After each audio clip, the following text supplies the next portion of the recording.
You know, I, one time in the past, was standing in my yard with a stick, flailing around.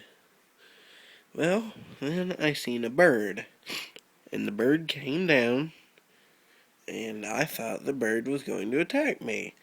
So when it flew past me, I hit it with the stick, and it landed on the ground, and it wasn't dead, and I didn't hit it again. I left it, and then it just flew off again.